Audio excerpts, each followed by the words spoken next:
Assalomu alaykum kanal obunachilari. Biz Zangiotada bitta obyektimizni tugatdik. Hozir sizlarga shuni obzor qilamiz. Tepaga chiqish oson emas, lekin voy jonim, bismillah. Voy. Buna qiyinligini bilganda chiqmasdi. Voy. Qiyinchilik. Voy zot.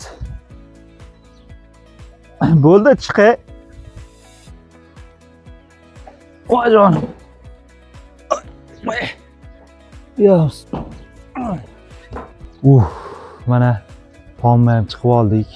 Tepada yurib video qilish ham oson emas, ishlash ham oson emas. Bitta jigarimiz bor edi. Shu jigarimizga shuna jinko panellarini 5700 ga bosib yubordik. O'zimizga yaqin edi. Panellarimiz jinko panellar. Simlarimiz yonmas kabellar, ikki tomonlamali panellar. Jigar uyda o'tiravermasdan zakasni berish kerak уже tezroq. Tak, endi biz hozir pastga tushib qo'ygan invertorlarimizni obzor qilamiz. Juda ham zo'r invertor qo'ydik. Davlat toki o'chib qolganda uyda o'chmaydigan qilib berdik. Buni sizlarga ko'rsatamiz. Assalomu alaykum, yana bir bor biz podvalga tushdik. Tepadan montaj jarayonlarimizni ozgina obzor qilib beramiz. Kimni xonadoniga gibrid invertor qo'yilgan bo'lsa, bitta sekretni joyini o'rgataman. Shu funksiya orqali davlatga sotish qilsa bo'ladi. Ba'zi bir ustalar shu joyini qilmagan. Men sizlarga ko'rsataman. Mana shu TNT energiya firmamizni anaqasi gibridni rejimiga o'tkazish mana shu funksiyasini bosib turamiz.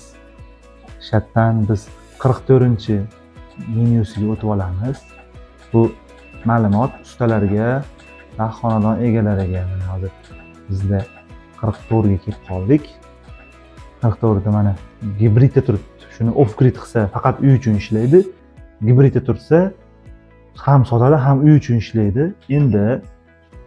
Endi hozir biz shitimizning montaj jarayonlari, chaqmoq zashtalarimiz qo'yilgan, postoyanniy tok avtomatlari qo'yilgan, o'zini davlat to'kib ketgan tomoniga asi avtomatlarimiz qo'yilgan.